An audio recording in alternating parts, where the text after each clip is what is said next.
അസ്സലാമു അലൈക്കും വറഹ്മത്തുള്ളാഹി വബറകാതുഹു. അൽഹംദുലില്ലാഹ്.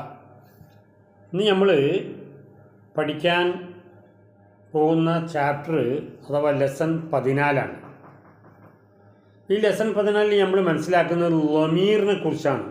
ലമീർ എന്താണ് ലമീർ എന്നത് നമുക്കൊന്ന് പരിശോധിക്കാം. അതായത് സർവനാമങ്ങൾ എന്നാണ് അതിന് മലയാളത്തിൽ പറയുന്നത്. ഇംഗ്ലീഷിൽ പ്രൊനൗൺ എന്നും പറയും. അതായത് ഒരു പേരിന് പകരം ഉപയോഗിക്കുന്ന മറ്റൊരു പേരാണ് അഥവാ വാക്കാണ് പ്രൊനൗൺ. ഒരു പേരിന് പകരം നിൽക്കുന്ന മറ്റൊരു വാക്കിന് എന്താ പറയുക? പ്രൊനൗൺ എന്ന് പറയുന്നു. അതായത് ഞാൻ, മലയാളത്തിലെ നീ, അവൾ, അവൻ, ഞങ്ങൾ, നിങ്ങൾ, അവർ എന്നൊക്കെ മലയാളത്തിൽ പറയാറുണ്ടല്ലോ. അതാണ് അറബിയിൽ ലമീർ എന്ന് പറയുന്നത്. ഉദാഹരണമായിട്ട് മുഹമ്മദ് വന്നു എന്ന് പറയണമെന്ന് വിചാരിക്കുക. അപ്പോൾ നമ്മൾ എന്താ പറയുക? ജാ മുഹമ്മദുൻ. ജാ മുഹമ്മദുൻ. മുഹമ്മദ് വന്നു. അവിടെ ഒരു പേരാ, മുഹമ്മദ് എന്നുള്ളൊരു പേരാ.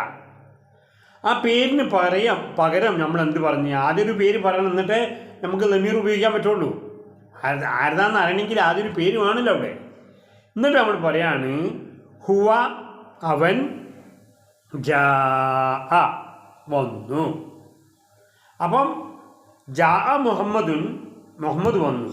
ഹുവ, അവൻ, ജാ വന്നു. ഇവിടെ ഹുവ എന്നത് മുഹമ്മദ് എന്ന നാമത്തിന് പകരം വന്നതിനാൽ ആ ഹുവനെ നമുക്ക് എന്ത് പറയാം? ലമീർ എന്ന് പറയാം. ലമീർ പ്രധാനമായും രണ്ട് വിഭാഗങ്ങളായി വേർതിരിഞ്ഞിരിക്കുന്നു. ഒന്ന് ലമീർ മുൻഫസിൽ. ലമീർ മുൻഫസിൽ എന്ന് പറഞ്ഞാൽ വാക്കിൽ നിന്ന് വേർപെട്ട് നിൽക്കുന്ന സർവനാമം. വാക്കിനോട് ചേർന്നിട്ടല്ല, വാക്കിൽ നിന്ന് വേർതിട്ട് നിൽക്കും. അതായത് മദ് മുൻഫസിൽ നിങ്ങൾ പഠിച്ചില്ലേ? മദ് മുൻഫസിൽ എന്ന് പറഞ്ഞാൽ എന്താണ് അർത്ഥം? മദ്ദിന് ശേഷം ഹംസ വേറിട്ട് നിൽക്കുക, ഒരേ പദത്തിൽ വരാൻ പാടില്ല. ഇവിടെ എന്താ പറഞ്ഞത് നമ്മൾ? ലമീർ മുൻഫസിൽ എന്ന് പറഞ്ഞാൽ അതൊരു സർവനാമമാണ്. വാക്കിൽ നിന്ന് വേർപെട്ട് നിൽക്കുന്ന സർവനാമം എന്ന് പറയും. അതിലേതെല്ലാണ് അറബിയിലുള്ളത് നമുക്കൊന്ന് പരിശോധിക്കാം.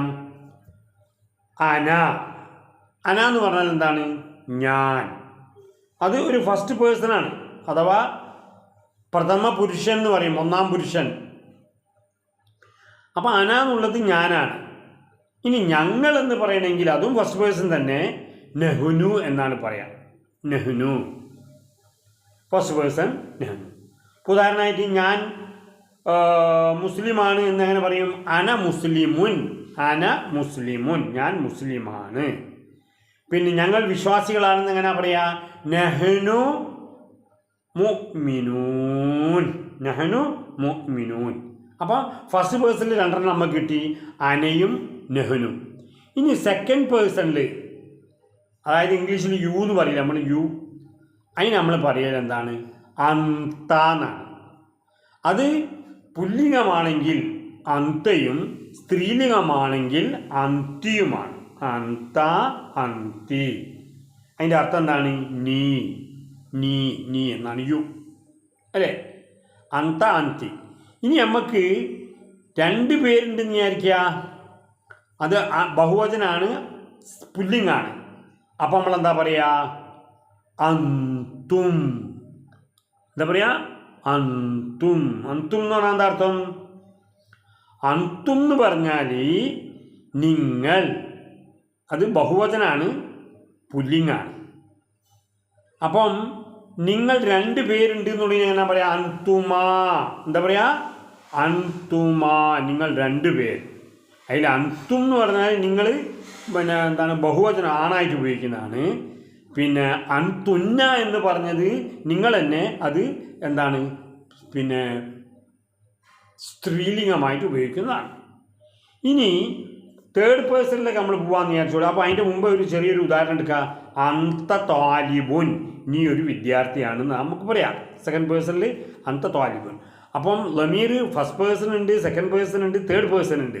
ഫസ്റ്റ് പേഴ്സണിൽ അന നെഹ്നു, സെക്കൻഡ് പേഴ്സണിൽ അന്ത അന്തും അന്തി അന്തുമാ സെക്കൻഡ് പേഴ്സണിൽ.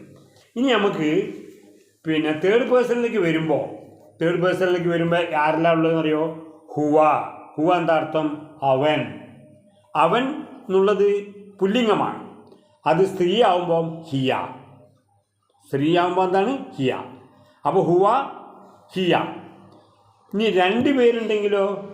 2 പേരുണ്ടെങ്കിൽ ഹുമ, അവർ 2 പേർ. ഇനി അവർ പിന്നെ ബഹുവചനം ആണ് ഉപയോഗിക്കുന്നത്. ഹും, എന്താ പറയുക? ഹും ഹുന്ന. ഹുന്ന എന്ന് പറഞ്ഞാൽ അവർ തന്നെ ബഹുവചനമാണ്. അപ്പോൾ നമുക്ക് ഹുവ കിട്ടി, ഹിയ കിട്ടി, ഹുമ്മ് കിട്ടി, ഹുന്ന കിട്ടി. ഹുവ റസൂലുൻ, അവനൊരു ദൂതനാണ്.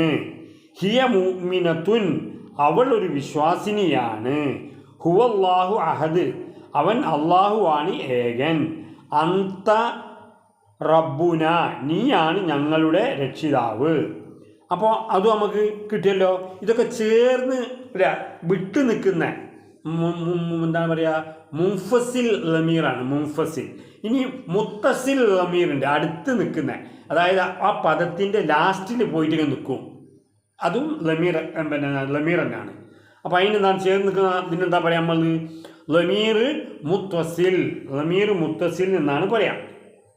അപ്പോൾ ലമീർ മുത്തസിൽ അങ്ങനെ നമുക്ക് വരാമെന്നറിയോ? പിന്നെ വാക്കിനോട് ചേർന്ന് വരുന്ന സർവനാമമാണ് കിതാബി. കിതാബി, കിതാബ് എന്നാണ്. അതിനെ ചേർന്ന് കൊണ്ടിട്ട് എൻ്റെ പുസ്തകം എന്ന് പറയാൻ കിതാബി, എൻ്റെ പുസ്തകം. കിതാബുക്ക, നിൻ്റെ പുസ്തകം. കിതാബുഹു, അവൻ്റെ പുസ്തകം.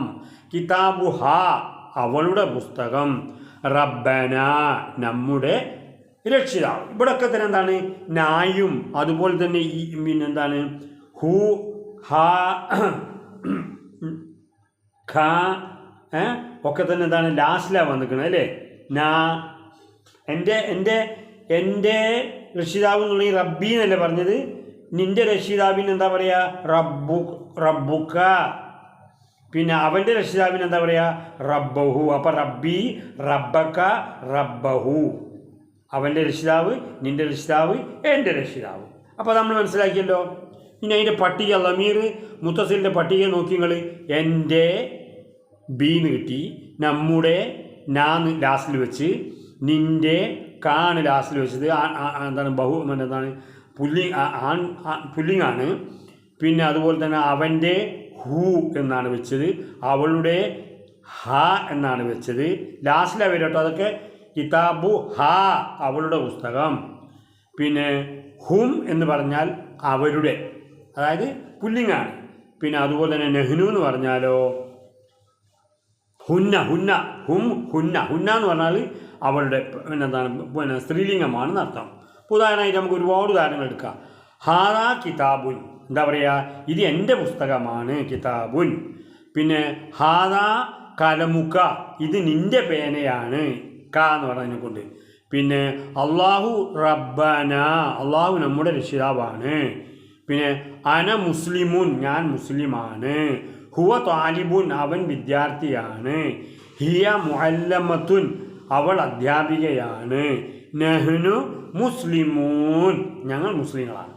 അപ്പോൾ ഇവിടെ ശ്രദ്ധിക്കേണ്ട കാര്യങ്ങൾ എന്താണെന്ന് വെച്ചാൽ, ഇസ്മ ലമീർ ഇസ്മ ആണ്. ലമീർ എന്ന് പറയുന്നത് ഇസ്മാണ്, ഒരു നാമത്തിന് പകരം വരുന്ന മറ്റൊരു നാമമാണ്. പേരിന് പകരം ഉപയോഗിക്കുന്നതിനാണ് സർവനാമം എന്ന് പറയുന്നത്. ഇത് വാക്യത്തിൽ ഫായില്, മഫൂല്, പിന്നെ അതുപോലെ തന്നെ മുലാഫി ഇലൈഹി എന്നീ സ്ഥാനങ്ങളിൽ വരാം. അപ്പം ഈ ഹു എന്നുള്ളത് എല്ലാം എന്താണ്? ലമീർ ഇവിടെല്ലാം വരാം, ഫായിലിൽ വരാം, മഫൂൽ ബിയിൽ വരാം, മുലാഫത്ത് ഇലൈഹിയിലും വരാം. ഓർക്കാൻ എളുപ്പം ഒറ്റയ്ക്ക് നിൽക്കും. ഏത്? ലമീർ പിന്നെ മുത്തസിൽ അല്ല, ലമീർ മുൻഫസിൽ ഒറ്റയ്ക്ക് നിൽക്കും. അന, അന്ത, ഹുവ, ഹിയ. എന്നാൽ ലമീർ മുത്തസിൽ മറ്റൊരു വാക്കിനോട് ചേർന്നിട്ടാണ് നിൽക്കുക. കിതാബി, കിതാബുഹു, റബ്ബന. അപ്പോൾ ഇത്രയും കാര്യം മനസ്സിലായി. അപ്പോൾ ലമീർ വളരെ സിമ്പിളാണെന്ന് അർത്ഥം. ഫസ്റ്റ് പേഴ്സൺ ഉണ്ട്, സെക്കൻഡ് പേഴ്സൺ ഉണ്ട്, തേർഡ് പേഴ്സൺ ഉണ്ട്. അതൊക്കെ നമ്മൾ പർട്ടിക്കുലറായിട്ട് പഠിച്ച് ഇതൊക്കെ നിങ്ങൾ മനസ്സിൽ പഠിച്ച് വെക്കണം. എങ്കിൽ മാത്രമേ ഖുർആനുമായിട്ട് നമുക്ക് ബന്ധപ്പെടുത്തിയിട്ട് ഇതിൻ്റെ ഉത്തരങ്ങളൊക്കെ കണ്ടെത്താൻ പറ്റുള്ളൂ എന്നർത്ഥം. ഓക്കെ, ഇൻഷാ അല്ലാഹ് അള്ളാഹു കേട്ടതനുസരിച്ച് ചെയ്യാൻ തൗഫീഖ് ചെയ്ത് അനുഗ്രഹിക്കുമാറാകട്ടെ. ആമീൻ.